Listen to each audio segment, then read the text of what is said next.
Hi అండి, అందరికీ నమస్కారం. వెల్కమ్ టు తెలుగు పాఠశాల యూట్యూబ్ ఛానల్. నేను మీ భాస్కర్ మాట్లాడుతున్నానండి.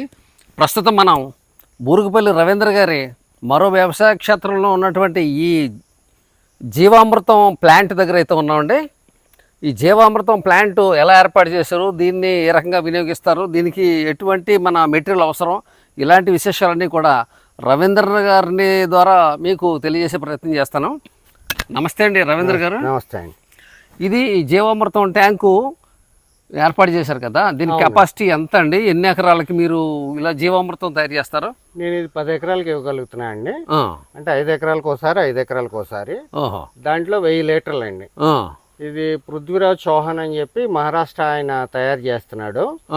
అక్కడ మహారాష్ట్ర నుంచి తెప్పించానండి. ఆ బ్లాక్ కలర్ కనిపించే ట్యాంకు అది ఫిల్టర్ అండి. అది వాస్తవంగా ఏంటంటే అటోటి ఇటోటి ఉండాలండి. నేనేం చేశానంటే ఖర్చు తగ్గించుకోవడం కోసం మామూలు ట్యాంకుల్లో అది బ్యాక్టీరియా తయారైపోయిన తర్వాత ఇందులోకి పంపించి ఫిల్టర్ చేస్తూ ఉంటామండి. ఓహో, ఓకే అండి.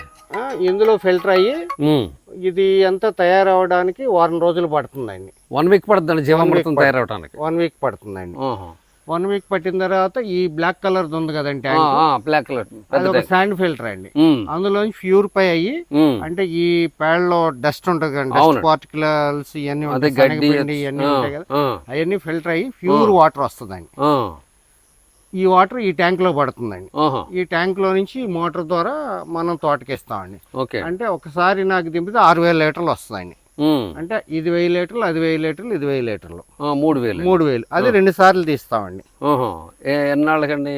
ఇది వారానికి ప్రాసెస్ అండి. వారానికి 2 సార్లు తీస్తారు. అంటే వారానికి 6,000 లీటర్లు. అది 7 రోజులు జరగాల ప్రక్రియ. ఓకే.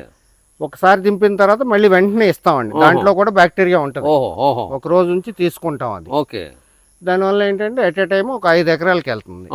మళ్ళీ నెక్స్ట్ వీక్ ఇంకొక 5 ఎకరాలకి. 15 రోజులకి 6,000 లీటర్లు అయితే పొలానికి అందిస్తాం. ఓకే అండి. దీనివల్ల ఏంటంటే క్వాలిటీ బాగుంది. మనకు కూడా ప్రకృతి వ్యవసాయం చేస్తున్నాడు తృప్తి. ఓకే అండి. ఈ జీవామృతం ఇంతవరకు ఏంటంటే డ్రమ్ముల్లో కలిపి మనుషులతో పోసి ఇదంతా ఉండేదండి. ఇప్పుడు ఈ సిస్టమ్ వచ్చిన తర్వాత మనకి తేలిక అవుతుంది. ఇందులో ఏంటంటే పేడ కానీ శనగపిండి కానీ చెట్టు మొదలుకి వెళ్తుంది ఒక బ్యాక్టీరియా. ఓకే. బ్యాక్టీరియా తయారై కోట్ల బ్యాక్టీరియా, బెల్లం శనగపిండి పుట్టమట్టి ద్వారా తయారైన బ్యాక్టీరియా మాత్రమే చెట్టు వరకు వెళ్తుంది. అది కూడా గుడ్ బ్యాక్టీరియా. అయితేనండి నాకు ఒక విషయం చెప్పండి, ఈ ప్లాంట్ ఏర్పాటు చేయడానికి మీకు ఎంత ఖర్చు అయిందండి? నాకు 2 లక్షలు ఖర్చు అయిందండి. ఈ ప్లాంట్ 2 లక్షలు ఖర్చు అయింది. ఎన్ని ఎకరాలకి అందిస్తుందండి ఇది? 10 ఎకరాలకి అందిస్తుంది. 10 ఎకరాలకి అయితే ఈ ప్లాంట్ కెపాసిటీ. అయితే దీనికి కావలసిన ముడి సరుకు ఏమేం కావాలండి? పేడ. ఏ పేడ? ఆవు పేడ. అది కూడా నా దేశవాళీ ఆవు పేడ. ఆవు మూత్రం, గోమయం, గోమూత్రం, శనగపిండి, బెల్లం. ఏ రేషియోలో కలపాలనేది పుట్టమట్టి. అది 1000 లీటర్ల కెపాసిటీ అండి. మనం ఒక 10 కేజీలు ఆవు పేడ, 10 లీటర్లు ఆవు మూత్రం, 5 కేజీలు శనగపిండి, 5 కేజీలు బెల్లం, ఒక 2 కేజీలు పుట్టమన్ను కలుపుతున్నాం. అయితే మేము శనగపిండి బదులు ఏం వాడుతున్నాం, 5 కేజీలు శనగపిండి వాడి మన దగ్గర ఈ బొప్పాయి అని అరటి అని ఇవన్నీ ఉంటాయి కదండి, అది కొంత వాడుతున్నాం. అది కూడా దాంట్లో వేస్తే గుడ్ బ్యాక్టీరియా, గ్లూకోజ్ ఉంటుంది కదండి, మన బెల్లం బదులు అది వాడుకోవచ్చు. అరటి ఆకులు వేస్తారా, పళ్ళు వేస్తారా? పళ్ళు, అరటి పళ్ళు తయారైపోయిన మిగల ముగ్గిపోయిన పళ్ళు వేస్తారు. అరటి, బొప్పాయి ఇలాంటివి వేస్తామండి. ఫ్రూట్స్ అంటే రోటైన్ ఫ్రూట్స్ వేస్తా ఉంటారు అన్నమాట. బాగా మగ్గిని. అవును. దానివల్ల గుడ్ బ్యాక్టీరియా డెవలప్ అవుతుంది. అంటే శనగపిండికి బదులుగా వాడుతున్నారండి. బెల్లానికి బదులు అంటే మోతాదు తగ్గిస్తున్నాం. అలాగే బెల్లం తగ్గిస్తారు కొంచెం బెల్లం తగ్గించి తీపి పళ్ళు కూడా దాంట్లో మిక్స్ చేస్తున్నారు. పూర్వం షుగర్ ఫ్యాక్టరీలో ఉన్నప్పుడు మలాస్ దొరికేది కాబట్టి తక్కువ రేట్లో వచ్చేది. మలాస్ వాడేవాళ్ళు ఇప్పుడు దొరకట్లా. మొలాసెస్ బెల్లమే ప్రత్యామ్నాయం. ఓకే అండి. అయితే మీరు ప్లాంట్ పెట్టిన తర్వాత జీవామృతం ఇచ్చిన తర్వాత దీనికి మామూలు రసాయనిక ఎరువుల ఖర్చు తగ్గిందా మీకు? ఖచ్చితంగా తగ్గిందండి. దీనికి మీకు ఖర్చు ఎంత అవుతుందండి? ఇలాగ ఇవన్నీ సేకరించి ఎస్టాబ్లిష్ చేయడానికి నాకు 2 లక్షలు. అవునండి. దానికి ఓకే. ఒకసారి ప్లాంట్ కొన్న తర్వాత దీని మెయింటెనెన్స్ ఖర్చు కానీ ఈ తయారు చేయడం కానీ ఏమైనా ఉందని ఖర్చు? నెలకు వచ్చేటప్పుడు సుమారు ఒక 3000 అవుతుంది. 3000 ఖర్చు అవుతుంది అంతే. నేను కొనేదల్లా శనగపిండి బెల్లమేనండి. ఓకే. ఆవు మూత్రం కొనక్కలేదు, ఆవు పేడ కొనక్కలేదు కదా. బెల్లం ఒక 5. మీకు ఆవులు ఉన్నాయండి? ఆవులు ఉన్నాయండి. ఈ ఆవుల ద్వారా సేకరించినటువంటి ఆవు పేడ ఆ గోమూత్రంతో అయితే ఈ ప్లాంట్ రన్ చేసుకుంటున్నారు మీరు అవును సొంతంగా. అవును మీకు నెలకు 3,000 ఖర్చు అవుతుంది, అవును సంవత్సరానికి 36,000 ఖర్చు అవుతుంది. అవును మరి మీకు ఇంతకు ముందు రసాయనిక ఎరువులు ఎన్ని వాడేవారు 10 ఎకరాల పొలంలోకి? 5 లక్షల రూపాయలు వాడేవాళ్ళం. ఈ 10 ఎకరాల పొలానికి సంవత్సరానికి 5 లక్షల రూపాయలు ఎరువులు అయితే దోళ్ళ పెంట అయితే తోలివారు మీరు. అవును దీనివల్ల ఇప్పుడు 36,000 రూపాయలతో ఇంకా మీరు రసాయనిక ఎరువులు ఏం అప్పుడప్పుడు వాడతారు? ఇస్తా ఉండండి. పూర్తిగా దాని మీద వెళ్ళొద్దండి. నేను చెప్పే సలహా ఏంటంటే పూర్తిగా దాని మీద వెళ్ళొద్దు. పూర్తిగా ఈ జీవామృతం మీద ఆధారపడిపోవడం కాకుండా కొంచెం తిరగండి, కొంచెం తిరగండి. కొంచెం రసాయనిక ఎరువులు కూడా అప్పుడప్పుడు ఇస్తున్నాం. అది కూడా ఖర్చు ఎంత? దీనివల్ల అది ఎంత అవుతుందండి ఖర్చు? అది సుమారు 1 లక్ష రూపాయలతోటి చాలా వరకు 3 లక్షలు అయ్యేది 2 లక్షలు ఖర్చు తగ్గింది. అంటే ఇప్పుడు మీరు ఈ జీవామృతం ట్యాంక్ పెట్టుకోవటం వల్ల 2 లక్షలు మీకు ఖర్చు అయినా కానీ ఒక సంవత్సరంలో మీకు 5 లక్షల రూపాయలు ఖర్చు పెట్టి రసాయనిక ఎరువుల ఖర్చు తగ్గింది. ఇక్కడ ఖర్చు పక్కన పెట్టండి, భావితరాలకి మీరు భూమిని ఇవ్వాలంటే ఇది వాడాల్సిందే. అది ఈ జీవామృతం వాడాల్సిందే. మీరు రసాయనిక ఎరువులతో మీరు తీసేసుకుంటే మీ పిల్లలకి ఏమి ఇస్తారు? మీరు భూమిలో సారం అంతా అదే అండి. అదే మొత్తం అంతా ఒకేసారి ఏదో బంగారు కోడి గుడ్డు పెడుతుంది కదా అని చెప్పి గుడ్డు తినాలి తప్ప కోడిని కోసుకు తింటే ఇంకా కోడి చేస్తుంది. అదే రకంగా ఈ వ్యవసాయం అనేది కూడా ఈ రోజు రసాయనిక ఎరువులు వేసేసి దాని నుంచి ఎక్కువ దిగుబడి సాధించాలనే ప్రయత్నంలో మనం అనేక రకాల ఎరువులు పురుగు మందులు కొట్టేస్తుంటే భూమి తన శక్తిని కోల్పోతుందండి. ఎవరైనా మానవులైనా ఎవరైనా వాళ్ళ స్థితిగతులను బట్టి సంవత్సరానికి 2 సంవత్సరాలకు ఒక బిడ్డను జన్మనివ్వగలుగుతారు. వాళ్ళకు కూడా కొంత రెస్ట్ అవసరం. సేమ్ అదే విధంగా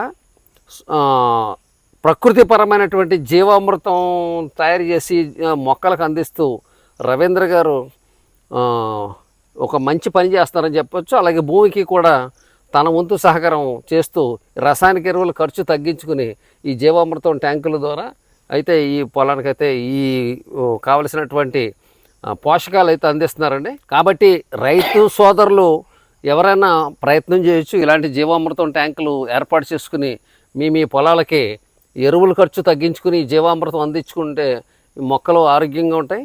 అలాగే నేను చూశాను తోటంతా, మీకు కూడా చూపిస్తాను వీడియోలో. చక్కగా చాలా ఆరోగ్యంగా హెల్దీగా ఉన్నాయండి మొత్తం. ఈ ఒక్క తోట, కొబ్బరి తోట చాలా బాగున్నాయి. ఇక్కడ మంచి మంచి ఫలవృక్షాలు, పూల మొక్కలు కూడా ఉన్నాయండి. ఓకే అండి రవీంద్ర గారు, ఇంకేమైనా చెప్పదలుచుకున్నారండి దీని గురించి? ప్రతి రైతు పెట్టుకోవాల్సిన ఆవశ్యకత ఉంది. మీ భూమిని మీ భావి తరాలకి ఇవ్వాలి అంటే సేంద్రియ వ్యవసాయం కొంతవరకు చేయండి. 100% చేయమని నేను చెప్పట్లేదు. అదే కనీసం మీరు చేసే దాంట్లో 25 to 50% చేయండి. అసలు ఇప్పుడు ఎలా ఉందంటే అండి సొసైటీలో చాలా మంది గ్రామాల్లో కానీ పట్టణాల్లో కానీ సేంద్రియ వ్యవసాయం అనేటప్పటికి కొంతమంది చిరాకు పడతారు. ఎందుకంటారు? ఎందుకంటే హేళన చేస్తున్నారండి. నన్ను కూడా హేళన చేశారు కొంతమంది. కొంతకాలం తెలుసుకోండి, ఈ క్యాన్సర్లు ఎందుకు వస్తున్నాయండి? పూర్వం క్యాన్సర్ అన్న మాట ఎక్కడో 100కో ఉండేది. ఇప్పుడు ప్రతి ఊర్లోనూ క్యాన్సర్ పేషెంట్లు. ఏంటి నువ్వు ఆవు మూత్రంతో పంటలు పండించేస్తావా? వచ్చినట్టే దిగుబడి ఇలాగ కొంతమంది ఎటగారం చేస్తారండి, హేళన చేస్తున్నారు. ఇప్పుడు రసాయనిక ఎరువు ఏం చేస్తుంది అంటే భూమిలో ఉన్న శక్తిని చెట్టుకి ఇస్తుంది. ఏజెంట్. భూమికి శక్తి ఎక్కడి నుంచి రావాలి? సేంద్రియ పదార్థం ద్వారానే రావాలి కదా. అవును. ఆ సేంద్రియం లేనప్పుడు కొంతకాలం రసాయనిక ఎరువు కూడా మీరు ఇసుకలో మందు వేస్తే పంట పండుద్దా? పండదు కదా. భూమిలో వేస్తే పండుద్ది. ఆ భూమిలో ఉన్నటువంటి పదార్థాన్ని మొత్తం చెట్టుకి ఇస్తుంది. కొంతకాలంకి అయిపోద్ది అది. ఇది కేవలం రసాయనిక ఎరువు అనేది చెట్టుకి భూమికి మధ్యలో ఒక ఏజెంట్. అది రసాయనిక ఎరువు అనేది. ఈ జీవామృతం అనేదండి, జీవామృతం అనేది శక్తిని భూమికే శక్తిని ఇస్తుంది. రసాయనిక ఎరువు మాత్రం భూమికున్న శక్తులు లాక్కుని మొక్కకు అందిస్తుంది. ఏజెంట్ అండి, అది ఏజెంట్. అంటే ఈ జీవామృతం చెట్టుకి సాత్వికమైన భూమికి స్వాభావికమైన శక్తి అందించడం వల్ల అది మొక్క వినియోగించుకుని ఆరోగ్యంగా పెరుగుద్ది అంటారు. ఓకే అండి. అంటే ఒక జీవామృతం ఒకటే కాదండి, వర్మి కంపోస్ట్ అవనండి, మన పశువుల ఎరువు అవనండి, ఇవన్నీ కూడా కొత్తగా భూమికి శక్తిని ఇస్తాయండి. అలాగే మన చెట్టు ఆకులు ఈ అంత సేంద్రియ పదార్థం అయ్యి వ్యర్థాలు భూమికి బలాన్ని ఇస్తాయి. అలా అని మీరు ఇసుకలో రసాయనిక ఎరువు వేస్తే పండదు కదండి. అవునండి, పండదు. ఇసుక కూడా భూమే కదా. ఓకే అండి, చూశారు కదా రవీంద్ర గారి ఈ జీవామృతం ప్లాంటు. వారు చెప్పిన విశేషాలు, జీవామృతం ఎందుకు వినియోగించాలి పొలాలకి ఏంటనేది వారు మాటల్లో చక్కగా మనకి తెలియజేశారు. ఓకే అండి, ఈ వీడియో మీ అందరికీ నచ్చిందని భావిస్తున్నానండి. మీరు కూడా ఈ జీవామృతం ప్లాంట్ అయితే మీరు కూడా ఏర్పాటు చేసుకుని మీ పొలాల్లో మంచి సేంద్రియ ఎరువులను అయితే మీ పొలాలకు అందించుకుంటారనే ఉద్దేశంతో అయితే ఈ వీడియో తీయడం జరిగిందండి. అలాగే వీరి ప్లాంట్ మీకు కూడా చూపించాలన్న ఆలోచనతో వీడియో తీశాను. ఈ వీడియో మీ అందరికీ నచ్చిందని భావిస్తున్నాను. నచ్చితే మాత్రం తప్పనిసరిగా లైక్ చేయండి, షేర్ చేయండి, కామెంట్ చేయండి. మీ బంధుమిత్రులందరికీ తెలియజేసి నా ఛానల్ని సబ్స్క్రైబ్ చేస్తారని, నన్ను ప్రోత్సహిస్తారని, నా ఛానల్ని ఆదరిస్తారని ఆశిస్తానండి. ఉంటా అండి. బై అండి. జై హింద్.